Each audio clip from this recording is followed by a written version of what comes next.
we call the new philanthropy era beginning on the 2008. Based on their interests, we get them specialized teachers to hone their skills. And many times this skill become their life-sustaining skills. This is the first law of philanthropy. What I want to do is to make everybody on board, especially our second generation. I'm urging to saving the world.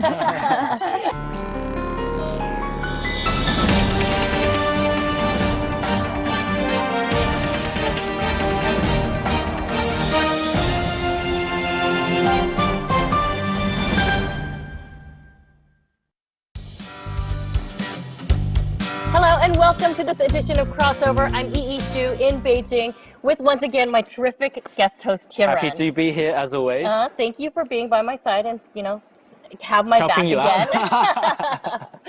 So philanthropy in China is something that has just starting to develop but has been gaining some tremendous momentum. And today we have some great guests with us. They are really the forerunners of the charitable movement here in China, fantastic philanthropists who are going to tell us a bit more about the story of charity in China.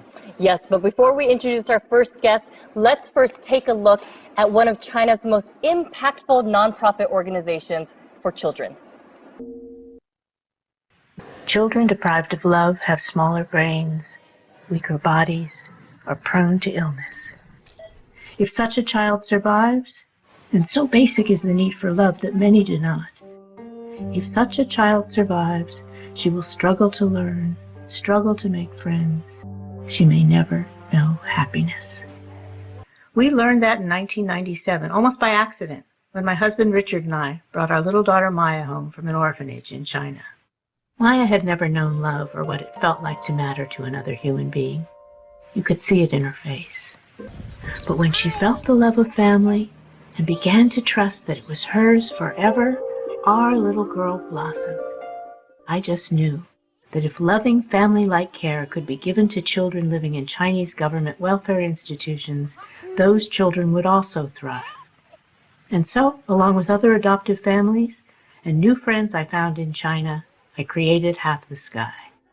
Half the Sky is everyday proof that nannies don't need to be biologically related to the children in their care to create the nurturing environment that allows infants and toddlers to develop trust and self-confidence. And today, Half the Sky's new Chinese sister organization, Chuangxin Children's Foundation, is beginning to spread its wings. We're working together to train every single child welfare worker in China, enabling Chinese citizens for the first time to contribute to the welfare of the country's most vulnerable children. This is a story about the power of love, and our first guest today is the CEO of Chuangxin Children, Cindy Lin. Thank you for joining us today. Thank you so much for having me. Tell us more about the program, Chuangxin Children. Sure. Inherited from Half the Sky Foundation, we are a locally registered not-for-profit foundation 3 years ago. And our goal is to professionally train caregivers who go into orphanages day in and day out consistently caring for the orphans inside those institutions. And those children do call them and treat them like their own moms and dads. That's what we do. Joining us also in the studio is the chairman of Chuangxin Children, Mr. Wang Zhenyao. Pleasure to meet you. Welcome. Thank you so much. You see each other all the time. Thank you for joining us on Crossover, Dean Wang. Thank you. Dean Wang, I'd actually really like to start with you. So we were talking about philanthropy earlier and how it's kind of in its early stages in China. Could you tell us a bit more about how philanthropy started here? Actually, in 1981, China established the first foundation named the China Children and Teenagers Foundation. Then it's following that just step by step, very slowly. Then it's the big beginning is in 2005. That time, it's a state council very openly announced Chinese government will support the philanthropy. Right. This is a policy change. But after that, 2008, because of Wenchuan earthquake, then whole Chinese people, I think all of us mobilized. Right, there's an outpouring of giving. Just the regular person wanted to give. Then this is we call the new philanthropy era, beginning on the 2008. Right. Now, Tianran mentioned you were the chairman of Chunhui Children. Cindy, how did Dean Wang get involved with Chunhui Children? I think he will be the best person to answer. but as far as we know, he is the founding father for our organization to be able to locally register here in China. You heard about Chunhui Children and these orphanages and what they needed. What touched you about this program? Actually, that time I worked in the Ministry of Civil Affairs as a Director General in charge of the children affairs and philanthropy. When I met, half the SCAS leader, that Jenny. Jenny Bowen. Then I followed her, visited child welfare institution. Jenny's program totally changed our imagination. Then we know not only love, what about the professional love? This is very, very important. Right. It's not only about a mother's love. You have the Chunhui mamas. But it's about professionalizing it and making it very systematic. Right. We deliver the love scientifically, systemically, and sustainably. You've brought some paintings that some of the Chunhui children have done for you. Can you share those with us? Sure. Wow, These are beautiful. all artwork done by children in our Chunhui Youth Program. And Look at That this. is amazing. And most of these children are all special needs children. Right. And in our youth program, we help children between 7 to 18 years of age to first and foremost know who they are, know what they like. Based on their interests, we get them specialized teachers to hone their skills. And many times this skill become their life-sustaining skills. So that they can contribute to society. Absolutely. And that's the greatest self-confidence builder that there could be, right? So they can feel useful. Absolutely. Yes. That's wonderful. Right. Dean Wang, I know aside from being chairman of Chunhui Children, you have many different roles. And one is director of the China Philanthropy Research Institute, and it's now become the China Global Philanthropy Institute. Can you tell me about what you do in that regard? It's, 6 years ago, I left the government, established we call the CPRI. CPRI like a think tank, research about children, about elder people's care, about the philanthropy. Actually, we do a lot of programs, do the consulting to government, to training program, to foundation, to NGO leaders. Not only this, CPRI was also deeply involved in the drafting philanthropy law. Right. Of China, And there's a new law that's going to be enacted in September of this year. This was a result of the political conferences just in March of 2016. There will be a new China philanthropy law. Actually, the first. It'll China, be the first one. After 1949. This is the first law of philanthropy. Right. What is the law about? This law is a big beginning, actually. We changed our philanthropy idea. At the beginning, we just believe philanthropy just is a charity. They just give poor people food, money, or something. But this law, changed the big fundamental concept. We call it big philanthropy, not a small philanthropy. That means including the education, culture, and a lot of things. The law asks developers the philanthropy service, That means we will improve our organization, encourage them, developing different kinds of social service. That means maybe in the future, philanthropy in China will be like American, like a European, like an enterprise. Create maybe about 5% GDP. This is a big enterprise. Basically, the work that you do, and plus this new act that will be instated in September, will create a very legitimate platform and foundation for all philanthropic effort throughout China, whether it's for a nonprofit organization to receive money, but also for families or private donors to give money. It's a wonderful step in the right direction. Absolutely. You had mentioned that there has been some influence from the West. You mentioned Bill Gates, and I know there have been also some very influential families who have worked side by side with you to establish the China Global Philanthropy Institute. I know Bill Gates was here, and Ray Dalio was here for the last year in 2015. We were very lucky because I got to sit down and talk to Ray Dalio, who has been involved in Chinese philanthropy for decades. Let's hear what he had to say. Mr. Dalio, thank you so much for joining us on Crossover today. My pleasure. Now, I know you and your wife are signatories of the Giving Pledge, and this is a pledge that was started by Bill Gates and Warren Buffett to give away the majority of your wealth for philanthropy. Tell me, after building up one of America's largest hedge funds and amassing great deals of money and wealth, why decide to give it away? How personal was it for you? Well, so it all came about because in 1994, my son was 11 years old, and we sent him to a local all-Chinese school. He was the only foreign student in the school. I heard it was Fang Cao Di. Yeah, that's it.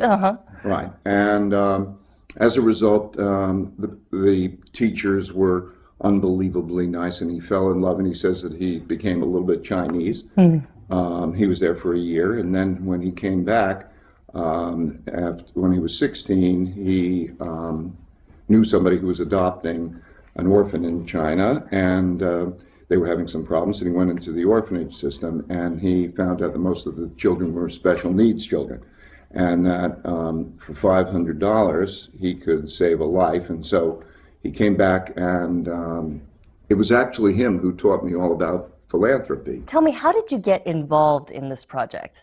Well, Matt, my son's Matt, and he and I were realizing that we were bringing the money to China, but that there was a lot of money in China.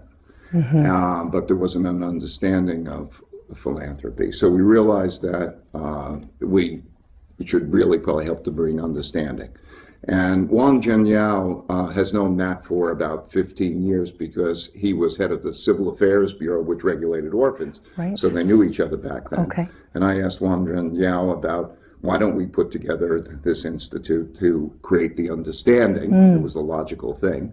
And that's what we decided to do. And then I asked Bill Gates to join me with the idea, really, that we wanted to make it a Chinese institution, not an American. That's how it came about. I do feel that international media, in the last 10 years, there has been a lot of criticism out there of Chinese business leaders that they don't give for philanthropic projects, that they shouldn't be giving enough. How would you evaluate the state of philanthropic giving now here in China? Well, I think it's probably emerging. I think it's become controversial. Controversial in what sense? Meaning, there was a bit of attitude, is it a form of corruption? There's somebody bad things happening. There's a certain amount of suspicion. It's not yet as well developed. These types of things are a mixture along with a lot of excitement. Like when my son Matt was speaking at Tsinghua University, there was a groundswell of young people who are excited to be able to be philanthropic and who understand that. So I think that there's this tremendous potential, and yet it's a new thing. And I think it could go either way, I think we're at a moment in which if it's actively supported and there's greater understanding about it, I think it'll be a very powerful thing, because there's a lot of people who are making a lot of money. And I think this is a challenging issue in and of itself. And I think yet it's a wonderful cycle for people to be able to make money and then give it back, because there's almost an ecology to that. So I think it's a special moment, particularly with the new legislation beginning to make it more effective. So when I came, it was I don't know, illegal. Right. I mean, when we came 20 years ago, it was a difficult thing to do, really. But it wasn't official. We just would give away the money. But now it's becoming effective. But how do you convince Chinese families of that? Because traditionally, Chinese families do like to keep the wealth within the family. How have your discussions been with some of Chinese? I don't think anybody should be convinced. I think that they should just love it. Just taste it like I did and start to experience it. And then also, I think, realize that there's also dangers for giving your family too much wealth. If you start to understand that, the most important thing to give your children, I believe, is strength and self-sufficiency. And wealth can undermine that. So, but it has to be a personal choice. It has to be a passion, I think. I think understanding will be the real changing influence. Thank you so much, Mr. Dahlia, for your time. Thank you for having me. Very good. Perfect. That was a great interview. Yeah. He was a very inspirational character. I know that he's worked with both of you at Chunhui and also with all of the many projects that you work on. Yeah, CGPI especially. Yes. He invited Bill Gates and the Chinese philanthropists. It's Niu Gensheng, He Qiaonu, Ye Qingjun, 3 philanthropists. They like a joint venture, CGPI. Right. Yeah, American and China. Really, design this structure. They said Chinese philanthropy, should developed by China, Chinese philanthropists.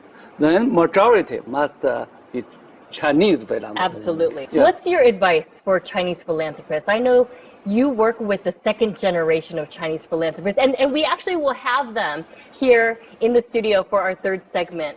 But do you have advice for them, or do you want them to make this their own? Yeah, sure. I think it's especially in the next generation. Actually, they are our hope. The Chinese hope. They will play the leading role, especially the next generation of philanthropists. They will represent the Chinese. But if I give them some recommendation, I must say they should be internationalized, learn from outside, not close our mind. They should learn from outside, especially the European or Americans experience. Thank you so much, Dean Wong, for being here today. We're so lucky that there's somebody who's leading up China's philanthropy here. And thank you for being on Crossover and sharing your views. Thank you. And when we come back, we're going to touch upon another aspect of philanthropy in China, and that is in the business sector. When we come back, we'll talk about corporate social responsibility. Please stay tuned. Do you remember the first words she spoke after the surgery? She said, "Wow, I never have expected to have such a handsome father." Yeah, other than big founders in donations like Ray Dalio's case, 80%, if not more, from collaboration with corporations. What I want to do is to make everybody on board, especially our second generation. I'm urging to saving the world.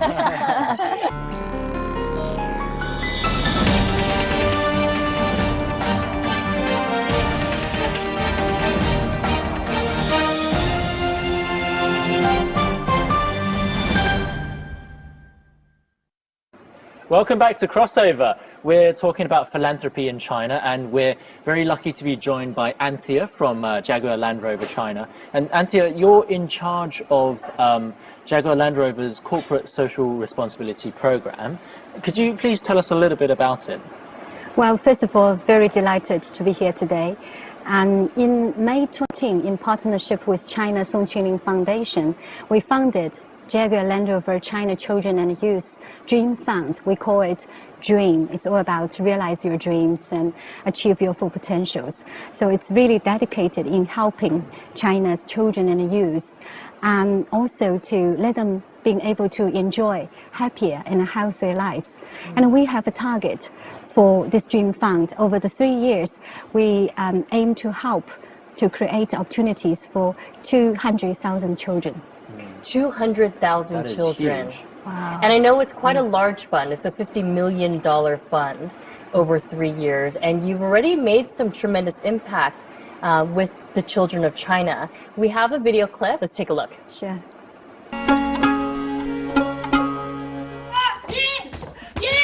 我的名字叫麦丽乃，我是个维吾尔族小姑娘。长大了，我的梦想就是想当一个老师。我叫柔山姑丽，我9岁了。如果没有那次事故的话，我觉得我会是一个就是各方面就是做更加优秀的一个人吧。我想跟他说，谢谢你的眼角膜，我会让他继续的在我眼睛中就是成长下去。It sounds like it's not only about giving money, but it's getting your employees involved in the CSR program as well. Why is CSR so important to your company? Well, first of all, the video we just saw is about Land Rover Never Stop Caring Journey for Vision program. The girl we just saw in the video is called Mai Dinai, a very beautiful 12-year-old Uyghur girl who recently received cornea transplant of Land Rover Journey for Vision program. And before the operation, she was totally blind. And I still remember the first words she spoke after the surgery. She said, "Wow, I never have expected to have such a handsome father." Yeah, that moment was mixed with laughter and tears, and which really motivated us to keep helping children. It's really about those touching moments, isn't it? The story, you know, where she wakes up and she realizes for the first time that her father was so handsome. You know, and I know, Cindy, you must have many of those stories with the children from Chunhui. Can you tell us one of the most touching stories from your organization? Sure. I'm sure you can't pick one. Yes. Sure. The story that we would like to share and we love the most is a child who was actually about to get adopted for life by a Spanish couple, but because the developmental delays suffered from lack of human touch, the adoptive parents actually thought that they couldn't communicate with her. So after a week, this adoptive parents actually very painfully had to send her back to the institution and said, we're really sorry, we love her, we wish that we could help her, but we couldn't. And so that was the time when our program went into that institution, and among all the local women that we trained, one of them who actually said, "Give me 4 toughest cases." This little girl was one of the 4. And within just few months, she went from not even being able to lift her head up. After a while, she probably just gave up. The whole time, you would see her head down in her little chair, and whoever moved her head up, Despondent, she will drop despondent, down right? completely vacant. And so after this Chunhui mama, just show her, tell her that you matter. I love you. Please talk to me. I'm here to help you. Just simply by giving her normal motherly love that we all take for granted. And then she started to learn how to talk, because there's no input, there's no output. She just completely turned around. And physiologically, I mean, she started everything blossoming and energy. And it's like you blow air to her body. She just became alive. Can I suggest something? Can I make a match between Jaguar, Land Rover, and Chunhui children? Sure, right we here have in the the common crossover goal. We all studio. help the children. We all want to develop children into their full Right. potential. Exactly. How much do you rely on programs like CSR programs for what you do? Other than big founders in donations like Ray Dalio's case, 80%, if not more, from collaboration with corporations. Anthony, I wanted to ask you actually, CSR, I'm not that familiar with CSR. From what I understand, a lot of people do it. A lot of people aren't exactly sure how to do it or how it can bring benefits to the company. With Jaguar Land Rover, how much of your revenue is put into your CSR program? Well, I think doing CSR has to be an integral part of our business, of what we can do in China. So we don't really determine the investment by revenue, but rather how much we can do.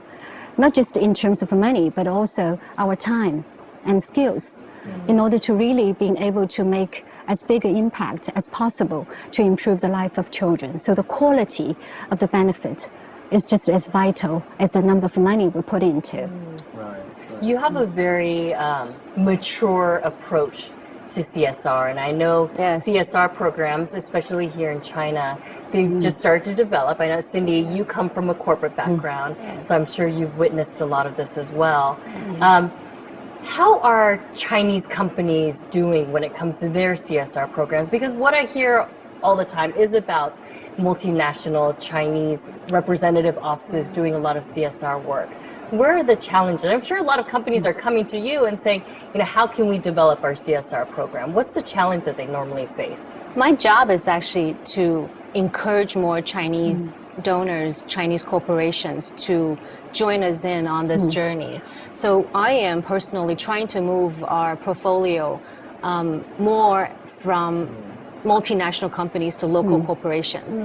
And I have seen in the past 2 years many good changes happening. Let me give you one example. Whereas before, most Chinese companies have little trust in professional organizations such as ourselves. They would elect to do little grassroots projects on their own, but oftentimes it ends up being less efficient and it's less scalable. And more, there are local corporations start to cooperate with us, and the more they learn about what we do, the more they can trust us. What about for people like us? Like, say I want to donate, but I don't know how. Do you raise awareness for average Joes and Janes as well? Absolutely. Let's see, give your donation amount now. Well, the thing is, back home in the UK, you know, you'd always hear about which charity you could donate to if you were interested in a particular illness, if you were interested in a particular cause. But here in China, it feels like the information is, I suppose, a bit harder to find. It is beginning to develop. And the good news is that by technology, everybody is using their smartphones now. There are a lot of major online platforms to help people do just that. So just last year, we started exploring that platform donating or online crowd fundraising, aside from the traditional working with corporations or wealthy individuals. Right. Today, I just got a WeChat, on WeChat, I received an article about children in Tibet, and I mean, a lot of people are just taking this and doing it from a grassroots point of view. And it was a parent from my child's school saying, let's raise money for this one school I went and I visited. There's definitely more power in coming together. There's definitely greater strength with greater numbers. All right, when we come back, we are going to be joined by two of China's second generation of philanthropists. But before we do that, I want to thank both of you so much for being here today. It's really been wonderful to hear the story of Chunhui children and to hear the impact that Jaguar Land Rover is making here in China. Thank you. Very happy to be here. Thank you. This leads to a question: how does the first generation pass on their wealth to the next generation? So my father explored the answer in both the theory and the practice. You know, I'm his biggest fan. And me too. I am the biggest fan too. What I want to do is to make everybody on board, especially our second generation. It's so clear that the two of you are so passionate about what you do. And I'm urging to saving the world.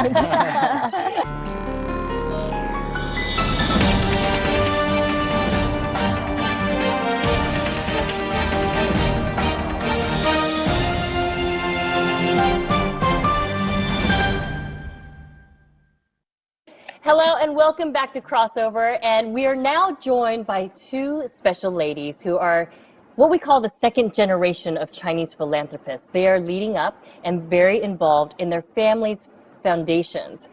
They are Helan and Isalai. Welcome to Crossover. It's great to be Thank here. you for joining us. Now, the two of you are friends. Yes. Yeah. When did you meet each other? And I guess Last year? it was in Shenzhen, right? Yeah. In September last year. Yeah. So we were at the same conference, and she was on the stage actually to talk about the family legacy. Right. And I was listening. So, and then after that, we became really close friends. Right. Both of you are leading your family foundations and very heavily involved in the efforts and the programs that your foundation is involved in. It's really, I would imagine, a dream job. There are a bunch of others in this cohort of yours, and one of them is Niubin. Yeah. You're very familiar with Niubin, and Niubin is the son of the owner of Mengniu. Mengniu is a huge dairy company. Conglomerate, right, here in China. Let's take a look at what Niubin had to say about leading up and creating this foundation. Mr. Niubin, thank you so much for joining us on Crossover today. Thank you. I'm so exciting. Now, you are part of one of the leading foundations here in China. Your father has a foundation called Lao Niu Philanthropy Foundation, and you have started a new one called Lao Niu Brother and Sister Philanthropy Foundation. Can you tell me about your foundation? It's all about. My foundation is set up in 2015, and I and my sister put in 1 million yuan. 1 million yuan each of you? Yeah, each. We have 3 programs. One is a children care, 2 is young science innovation, and the last one is research and advocacy of family philanthropy. You know, I mentioned before your father has a foundation called Lao Niu Family Foundation, and it's very famous throughout China. So why did you want to start your own? Why start Lao Niu Brother and Sister Philanthropy Foundation? Well, 10 years ago, my father set up the Lao Niu Foundation. In 2011 and 2012, I and my younger sister take in part in the Rockefeller Philanthropy meeting, and it's so very exciting at that time. So we know Rockefeller family have 2 foundations. One is Rockefeller Foundation, and another one is the Rockefeller Brothers Foundation. At that time, I and my younger sister think of that. Why and my sister can't have my foundation? So it was inspired by the Rockefeller Foundation and the Rockefeller Brothers Foundation. That's an amazing story. And I could see now why the family legacy part of this is so important to you. And now, what has been the most difficult aspect of this foundation? China is the philanthropy is I think the new business. So it's not more rules about that. So I think in China is very difficult things. It's about philanthropy law and the rules. Now my work is in the rivers and how to cross the river. But later I think maybe it helps the next generation people think how which one is best for the philanthropy. They can have the A or B or C, many different things, different truths. Well, Mr. Niu, it's really an amazing thing that you and your entire family has done for China, and I know it is setting a very good example of what a family legacy, a family philanthropic legacy can involve. Thank you so much for your efforts. Thank you. Well, it seems like in China as well as in the West, the biggest charity foundations are always family-owned.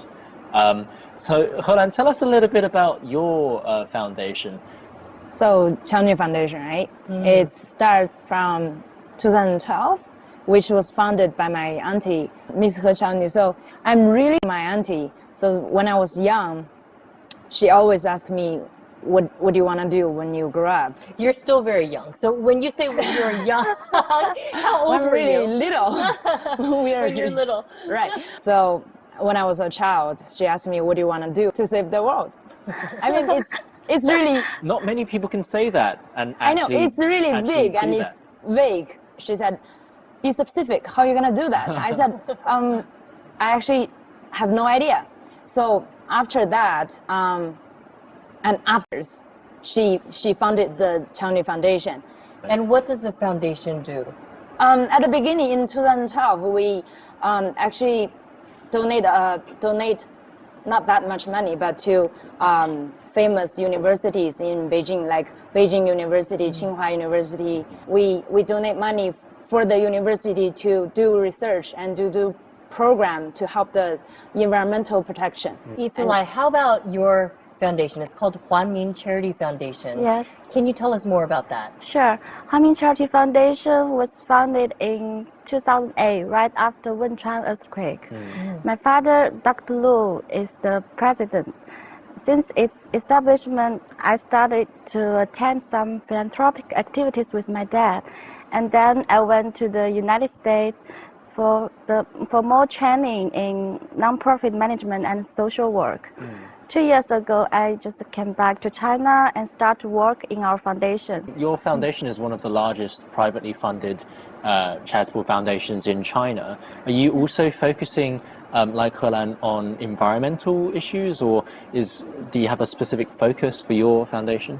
Yes, Ming Foundation focuses on educational and income inequality.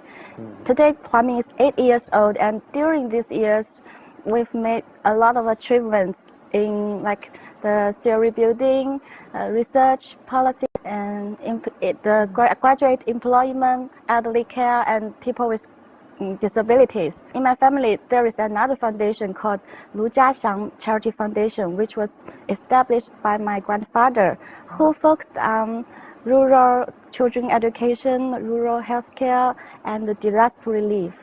So you already have a family legacy of giving back to the community. You know, your grandfather started a foundation, your father started one. You went to the United States to study nonprofit management. And Helan, you've wanted to save the world since you were a little girl. You know, for both of you, you know, what or who inspired this type of thinking for you that you want to give back? Where did that inspiration come from? My auntie. She is the one who inspired me the most because she is a really warm-hearted woman, and what she is doing right now in the company, our landscape, is to I can't say to save the world, but our strategy is heart to earth. So we do environmental protection, soil waste management, as well as the air pollution. We deal with those. So those are big issues. Yeah, those are really big issues, and it's hard to solve in the society right now. So actually, she inspired me a lot. So I was really lucky because when I want to save the world, and I know it's really nowhere to start, my auntie led me to that stage, and the really very big philanthropy group. All the famous people are in the group, like Rockefeller families and Ming Foundation. So it's a very important part of what she wants to do, and it's a very important part of her business. Yes, is the philanthropy. For sure, yeah. Because sometimes when you don't have enough power to do it in business, you can actually do it in philanthropy. But sometimes you don't have enough time you don't have enough money to do the work in philanthropy. You can actually do it in business. So actually, our business is doing philanthropy too, I guess. So it works together. Yeah. One thing that inspired me the most is probably my father, of course. He has a systematical theory and on philanthropy. He sees the collective sharing of capital as an inevitable trend of human society. So I'm inspired by his efforts, and I'm his biggest fan. Me too. I am the biggest fan too. I read her father's book. Yeah. What did you learn from his book? a lot. How to save the world. Well, he is looking forward, and he knows how to do it right. Because a lot of people in China right now, they want to do philanthropy, but they don't know how to do it and how to collect everybody together. So I really admire your father. Thank you. It's not just about wanting to save the world, but you need to have rules and a guidebook. Right, for saving definitely. the world. Right, Yeah. and bring people together to share a common goal. Right. Yeah. And what sort of philosophies did your father write about? What sort of guidelines do you need to build a good philanthropic venture? Today, China is in a historical transition period. The first generation wealthy individuals emerged during the past 30 years, and my father is one of them. So this leads to a question: how does the first generation pass on their wealth to the next generation? Explore the answer in both the theory and the practice. In practice, he just funded Huamin Foundation, and in theory, he raised the ideas of the spirit of capital and the collective sharing. The two of you are very young in age, but very mature in your life philosophy, I think. How do you encourage other people of your generation to give? You know, how will you do that? Because it's not only about a few families and their family foundations, it's about, you know, a generation and young people really wanting to give back to the community. Do you have any ideas? How should we do that?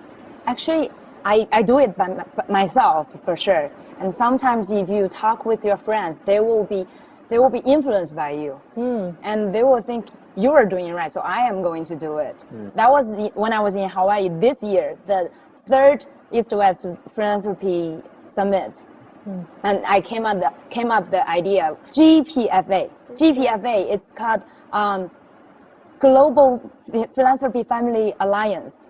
So what I want to do is to get all the famous family or successful family foundations in the world. For example, Rockefellers and the Rothschild, as well as the Gorlan or Hermes. They all have 6 or 7 generations. So if you collect all of them together on board, we will have enough information, not enough, but a lot of information sources to do different areas of jobs.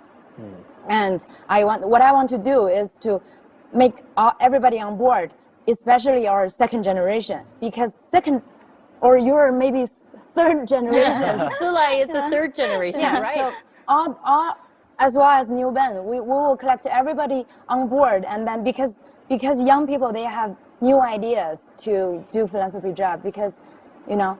And you have a lot of energy. You're on your way to save the world. There's always room for collaboration. And, you know, we all know that 1 + 1 is not only 2. It's much more than that. For sure. It's so clear that the two of you are so passionate about what you do. And I'm urging to saving the world. I will look out for that. I'm going to wait for that, that news flash where Chinese female philanthropists save the world. I want to thank both of you so much for being here with us today. It's really been a treat to meet you. Thank you. Thank you. And thank you to our viewers at home for tuning in with us today. We'll see you next weekend on Crossover. Bye for now. Bye-bye.